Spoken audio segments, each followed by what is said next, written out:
ಆತ್ಮೀಯ ವಿದ್ಯಾರ್ಥಿಗಳೇ, 6ನೇ ತರಗತಿ ವಿಜ್ಞಾನ ಭಾಗ 2 ಈ ಒಂದು ವಿಷಯದ ಅಧ್ಯಾಯ 11 ನಿಸರ್ಗದ ಸಂಪತ್ತು. ಈ ಒಂದು ಅಧ್ಯಾಯಕ್ಕೆ ಸಂಬಂಧಿಸಿದಂತೆ ಅಭ್ಯಾಸ ಪ್ರಶ್ನೆಗಳನ್ನು ಅಂದರೆ ನಮ್ಮ ಕಲಿಕೆಯನ್ನು ವಿಸ್ತರಿಸಿಕೊಳ್ಳೋಣ. ಈ ವಿಭಾಗಕ್ಕೆ ಸಂಬಂಧಿಸಿದಂತೆ ಪ್ರಶ್ನೆಗಳಿಗೆ ಉತ್ತರಗಳನ್ನು ಕಂಡುಕೊಳ್ಳುವಂಥ ಪ್ರಯತ್ನ ಮಾಡೋಣ. ಮೊದಲನೆಯ ಪ್ರಶ್ನೆ ಬಂದ್ಬಿಟ್ಟು ನೈಸರ್ಗಿಕ ಸಂಪನ್ಮೂಲಗಳಿಗೆ ಸಂಬಂಧಿಸಿದಂತೆ ಚಿತ್ರ 11.9 ಕೆಲವು ವಸ್ತುಗಳನ್ನು ತೋರಿಸ್ತದೆ. ಕಲಸಿದ ಅಕ್ಷರಗಳುಳ್ಳ ಹೆಸರುಗಳೊಂದಿಗೆ ಈ ಚಿತ್ರಗಳನ್ನು ಹೊಂದಿಸಿ ಈ ಸಂಪನ್ಮೂಲಗಳ ಹೆಸರನ್ನು ಬರೆದು ಇನ್ನೊಂದು ಕೋಷ್ಟಕ ಮಾಡಿ. ಇವುಗಳನ್ನು ನವೀಕರಿಸಬಹುದಾದ ಮತ್ತು ನವೀಕರಿಸಲಾಗದ ಸಂಪನ್ಮೂಲಗಳೆಂದು ವರ್ಗೀಕರಿಸಿ ಅಂತ ಇದೆ. ಇಲ್ಲಿ 3 ಕೆಲಸ ಇದೆ. ಮೊದಲನೇದು ಏನಪ್ಪಾ ಅಂತಂದ್ರೆ ಕಲಸಿದ ಹೆಸರುಗಳನ್ನು ಸರಿ ಮಾಡತಕ್ಕಂಥದ್ದು. ಬಂಗಡೆಳು ಅಂತ ಇದೆ, ಆಕ್ಚುಲಿ ಅದೇನಾಗಬೇಕದು ಬಂಡೆಗಳು. ನೆಕ್ಸ್ಟು ಅಣ್ಯಾರ ಅಂತ ಇದೆ, ಅದು ಅರಣ್ಯ. ಅನಂತರ ಬರ್ತಕ್ಕಂಥದ್ದು ಎಂಗಾಳಿತ್ರ ಅಂತ ಇದೆ, ಅದು ಆಕ್ಚುಲಿ ಏನಾಗಬೇಕದು ಗಾಳಿ ಯಂತ್ರ ಅಂತೇಳಿ ಆಗಬೇಕು. ನೆಕ್ಸ್ಟ್ 4ನೇದು ಋಣಿ ಅಂತ ಇದೆ, ಅದಕ್ಕೆ ಏನಾಗಬೇಕು ಹೇಳಿ ಆಗಬೇಕು. ನಾನೀಗ ಚಿತ್ರಗಳನ್ನು ಹೆಸರುಗಳಿಗೆ ಸರಿಯಾಗಿ ಹೊಂದಿಸ್ತೇನೆ. ಮೊದಲನೇದು ನೀರನ್ನ ಗಾಳಿ ಯಂತ್ರಕ್ಕೆ ಸರಿ ಹೊಂದಿಸಿದ್ದೇನೆ. ಆನಂತರ ಅರಣ್ಯ, ಕೊನೆಯದಾಗಿ ಬಂಡೆಗಳು. ಈ ಬಂಡೆಗಳು ಚಿತ್ರಕ್ಕೆ ಸರಿ ಹೊಂದಿಸಿದ್ದೇನೆ. ಈ ನೈಸರ್ಗಿಕ ಸಂಪನ್ಮೂಲಗಳನ್ನು ನವೀಕರಿಸಬಹುದಾದ ಮತ್ತೆ ನವೀಕರಿಸಲಾಗದ ಸಂಪನ್ಮೂಲಗಳು ಅಂತೇಳಿ ನಾವೇನ್ ಮಾಡಬೇಕು, ವರ್ಗೀಕರಿಸಬೇಕು. ನವೀಕರಿಸಬಹುದಾದ ಸಂಪನ್ಮೂಲಗಳು ಯಾವ್ಯಾವು ಇಲ್ಲಿ? ಅರಣ್ಯ, ನೀರು, ಇನ್ನ ಗಾಳಿ ಯಂತ್ರ ಮತ್ತೆ ಬಂಡೆಗಳು. ಇವು ನವೀಕರಿಸಲಾಗದ ಸಂಪನ್ಮೂಲಗಳಾಗ್ತವೆ. ಈಗ 2ನೇ ಪ್ರಶ್ನೆಗೆ ಹೋಗೋಣ. ಈ ಹೇಳಿಕೆಗಳು ಸರಿಯೇ ತಪ್ಪೆ ಎಂಬುದನ್ನು ಗುರ್ತು ಮಾಡಬೇಕು. ಈಗ ಮೊದಲನೆಯ ಉಪಪ್ರಶ್ನೆ, ಮಾನವರ ಅಗತ್ಯಗಳನ್ನು ಪೂರೈಸಲು ನಿಸರ್ಗವು ಸಾಕಷ್ಟು ಸಂಪನ್ಮೂಲಗಳನ್ನು ಹೊಂದಿದೆ, ಸರಿಯಾಗಿದೆ. 2ನೆಯ ಉಪಪ್ರಶ್ನೆ, ಯಂತ್ರಗಳು ನಿಸರ್ಗದಲ್ಲಿ ಕಂಡುಬರುವ ಸಂಪನ್ಮೂಲಗಳಾಗಿವೆ, ಇದು ತಪ್ಪು, ಯಾಕಂದ್ರೆ ಇವು ಮಾನವ ನಿರ್ಮಿತ. ಇದನ್ನು ಸರಿಪಡಿಸಿ ಬರೀಬೇಕು. ಹಾಗಾಗಿ ಯಂತ್ರಗಳು ಮಾನವ ನಿರ್ಮಿತ ಸಂಪನ್ಮೂಲಗಳಾಗಿವೆ. ಈಗ ಈ ಹೇಳಿಕೆ ಸರಿಯಾಯಿತು. 3ನೇದು ನೈಸರ್ಗಿಕ ಅನಿಲವು ಒಂದು ನವೀಕರಿಸಲಾಗದ ಸಂಪನ್ಮೂಲ, ಈ ಹೇಳಿಕೆ ಸರಿಯಾಗಿದೆ. ಇನ್ನು 4ನೇದು ಗಾಳಿ ಒಂದು ನವೀಕರಿಸಬಹುದಾದ ಸಂಪನ್ಮೂಲ, ಈ ಹೇಳಿಕೆ ಕೂಡ ಸರಿ. 3ನೆಯ ಮುಖ್ಯ ಪ್ರಶ್ನೆಗೆ ಹೋಗೋಣ. ಅತ್ಯಂತ ಸೂಕ್ತವಾದ ಆಯ್ಕೆಯನ್ನು ಬಳಸಿಕೊಂಡು ಖಾಲಿ ಜಾಗಗಳನ್ನು ಭರ್ತಿ ಮಾಡಿ ಅಂತ ಹೇಳಿದ್ದಾರೆ. ಇಲ್ಲಿ ಪ್ರತಿಯೊಂದು ಉಪಪ್ರಶ್ನೆಗೂ 4 ಆಯ್ಕೆಗಳನ್ನು ನೀಡಲಾಗಿದೆ. ಅವುಗಳಲ್ಲಿ ಸರಿಯಾದ ಉತ್ತರವನ್ನು ಏನ್ ಮಾಡಬೇಕು, ಮಾರ್ಕ್ ಮಾಡಬೇಕು. ಸ್ಕೂಟರ್ ಅಥವಾ ಬೈಕ್ನಂತಹ ದ್ವಿಚಕ್ರ ವಾಹನಗಳಲ್ಲಿ ಸಾಮಾನ್ಯವಾಗಿ ಬಳಸುವ ಇಂಧನ ಯಾವುದು ಅಂತಂದ್ರೆ ಪೆಟ್ರೋಲ್ ಆಗಿರುತ್ತೆ. ಇನ್ನು 2ನೆಯ ಉಪಪ್ರಶ್ನೆ, ನವೀಕರಿಸಬಹುದಾದ ಸಂಪನ್ಮೂಲಕ್ಕೆ ಒಂದು ಉದಾಹರಣೆ. ಉತ್ತರ ನೀರು. 4ನೆಯ ಪ್ರಶ್ನೆ, ಈ ಕೆಳಗಿನವುಗಳನ್ನು ನವೀಕರಿಸಬಹುದಾದ ಮತ್ತು ನವೀಕರಿಸಲಾಗದ ಸಂಪನ್ಮೂಲಗಳಾಗಿ ವರ್ಗೀಕರಿಸಿ ಅಂತೇಳಿ. ನವೀಕರಿಸಬಹುದಾದ ಸಂಪನ್ಮೂಲಗಳು ಅರಣ್ಯಗಳು, ಇನ್ನು ಉಳಿದಂತೆ ಕಲ್ಲಿದ್ದಲು, ಆಮೇಲೆ ನೈಸರ್ಗಿಕ ಅನಿಲ, ಅದೇ ರೀತಿ ಖನಿಜಗಳು, ಇವೆಲ್ಲವೂ ಕೂಡ ನವೀಕರಿಸಲಾಗದ ಸಂಪನ್ಮೂಲ, ಅಂದ್ರೆ ಒಂದ್ಸಾರಿ ಬಳಸಿದ ಮೇಲೆ ಖಾಲಿ ಆಗ್ತವೆ. ಇನ್ನು ವಿವರಣಾತ್ಮಕ ಪ್ರಶ್ನೆಗಳು. 5ನೇ ಪ್ರಶ್ನೆ, ಪೆಟ್ರೋಲಿಯಂ ಅನ್ನು ನವೀಕರಿಸಲಾಗದ ಸಂಪನ್ಮೂಲ ಎಂದು ನಾವು ಏಕೆ ಹೇಳುತ್ತೇವೆ? ಅದಕ್ಕೆ ಉತ್ತರ, ಪೆಟ್ರೋಲಿಯಂ ಒಂದು ಪಳೆಯುಳಿಕೆ ಇಂಧನವಾಗಿದ್ದು ನಿರಂತರವಾಗಿ ಬಳಸಿದರೆ ಅದು ಮುಗಿದು ಹೋಗುತ್ತದೆ, ಮತ್ತೆ ಹೊಸದಾಗಿ ಉತ್ಪತ್ತಿ ಸಾಧ್ಯವಿಲ್ಲ, ಏಕೆಂದರೆ ಅದು ಉತ್ಪತ್ತಿಯಾಗಲು ಲಕ್ಷಾಂತರ ವರ್ಷಗಳನ್ನು ತೆಗೆದುಕೊಂಡಿದೆ. ಇದು ಸೀಮಿತ ಪ್ರಮಾಣದಲ್ಲಿ ಭೂಮಿಯ ಒಳಗಡೆ ಲಭ್ಯವಿದ್ದು ಮುಗಿದು ಹೋದರೆ ಮರುಪೂರ್ಣಗೊಳಿಸಲು ಆಗುವುದಿಲ್ಲ. ಆದ್ದರಿಂದ ಪೆಟ್ರೋಲಿಯಂ ಅನ್ನು ನವೀಕರಿಸಲಾಗದ ಸಂಪನ್ಮೂಲ ಎಂದು ಕರೆಯುತ್ತಾರೆ. ಇನ್ನು 6ನೆಯ ಪ್ರಶ್ನೆ, ಕಾಡುಗಳನ್ನು ಪುನಃ ಬೆಳೆಸುವುದು ಕಷ್ಟ, ಈ ಹೇಳಿಕೆಯನ್ನ ಸ್ಪಷ್ಟೀಕರಿಸಿ ಅಂತ ಇದೆ. ಅದಕ್ಕೆ ಉತ್ತರ, ಪುನರುಜ್ಜೀವನಗೊಳಿಸಲು 10 ವರ್ಷಗಳು ಬೇಕಾಗುತ್ತದೆ. ಇದಲ್ಲದೆ ಬೇರೆ ಬೇರೆ ಅಡಚಣೆಗಳಿಂದ ಕಾಡನ್ನು ಬೆಳೆಸುವುದು ಕಷ್ಟವಾಗುತ್ತದೆ. ಉದಾಹರಣೆಗೆ ಮರಗಳ್ಳರಿಂದ ಮರಗಳನ್ನು ರಕ್ಷಿಸುವುದು ಮತ್ತು ವಿವಿಧ ಉದ್ದೇಶಗಳಿಗಾಗಿ ಕಾಡುಗಳ ಮರಗಳನ್ನು ಕಡಿಯುವುದು, ಇವುಗಳಿಂದ ರಕ್ಷಿಸಿ ಕಾಡನ್ನು ಬೆಳೆಸುವುದು ಸವಾಲಿನ ಕೆಲಸವಾಗಿದೆ. ಇನ್ನು 7ನೆಯ ಪ್ರಶ್ನೆ, ನೈಸರ್ಗಿಕ ಸಂಪನ್ಮೂಲಗಳನ್ನು ಬಳಕೆ ಮಾಡುವ ನಿಮ್ಮ ದೈನಂದಿನ 5 ಚಟುವಟಿಕೆಗಳನ್ನು ಪಟ್ಟಿ ಮಾಡಿ ಅಂತ ಇದೆ.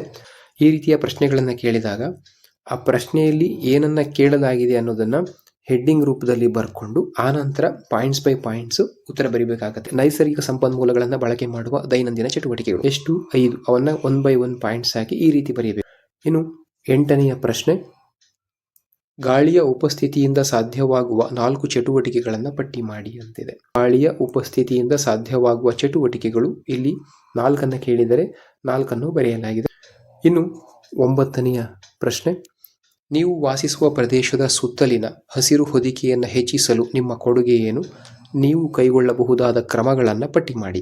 ಇದಕ್ಕೆ ಪ್ಯಾರಾ ರೂಪದಲ್ಲಿ ಉತ್ತರವನ್ನು ನೀಡಲಾಗಿದೆ. ಮನೆಯ ಮುಂದೆ ಇರುವ ಜಾಗದಲ್ಲಿ ಹಾಕಬಹುದಾದ ಗಿಡ ಅಥವಾ ಮರಗಳನ್ನು ಹಾಕಬಹುದು. ನೆರಳು ಕೊಡುವ ಮರಗಳನ್ನು ಬೆಳೆಸಬಹುದು ಅಥವಾ ಹಣ್ಣುಗಳನ್ನು ಕೊಡುವ ಗಿಡ ಮರಗಳನ್ನು ಹಾಕಬಹುದು. ದೀರ್ಘಕಾಲ ಜೀವಿಸುವ ಬಳ್ಳಿಗಳನ್ನು ಹಾಕಿ ಹಸಿರು ಮಾಡಬಹುದು. ವಿವಿಧ ಕುಂಡಗಳನ್ನು ಧರಿಸಿ ಅದರಲ್ಲಿ ಗಿಡಗಳನ್ನು ಹಾಕಿ ಆರೈಕೆ ಮಾಡಬಹುದು. ಹಳ್ಳಿಗಳಲ್ಲಾದರೆ ರಸ್ತೆಯ ಪಕ್ಕ ಗಿಡಗಳನ್ನು ತಂದು ಹಾಕಬಹುದು. ಇನ್ನು 10ನೆಯ ಪ್ರಶ್ನೆ, ಆಹಾರ ತಯಾರಿಸುತ್ತಿರುವುದನ್ನು ಪಕ್ಕದಲ್ಲಿ ಒಂದು ಚಿತ್ರ ಕೊಟ್ಟಿದ್ದಾರೆ ನೋಡಿ. ಇಲ್ಲಿ ಆಹಾರ ತಯಾರಿಸುವಂತಹ ಒಂದು ವಿಧಾನವನ್ನು ತೋರಿಸಲಾಗಿದೆ. ಅದನ್ನ ನೀವು ಗಮನಿಸಿ ಕೆಳಗೆ ಪ್ರಶ್ನೆಗಳನ್ನು ಕೊಟ್ಟಿದ್ದಾರೆ, ಅವುಗಳಿಗೆ ಉತ್ತರಿಸಬೇಕು. 1ನೇ ಪ್ರಶ್ನೆ ಏನು? ಆಹಾರವನ್ನು ತಯಾರಿಸಲು ಯಾವ ರೀತಿಯ ಶಕ್ತಿಯನ್ನು ಬಳಸಲಾಗುತ್ತಿದೆ? ಆಬ್ವಿಯಸ್ಲಿ ಅದು ಸೌರಶಕ್ತಿಯನ್ನು ಬಳಸಲಾಗ್ತಾ ಇದೆ. 2ನೆಯ ಉಪಪ್ರಶ್ನೆ, ಪ್ರವಾಹಗಳು ಹೆಚ್ಚಾಗುತ್ತವೆ. 12ನೆಯ ಪ್ರಶ್ನೆ, ಇಲ್ಲಿ 2 ಉಪಪ್ರಶ್ನೆಗಳಿವೆ.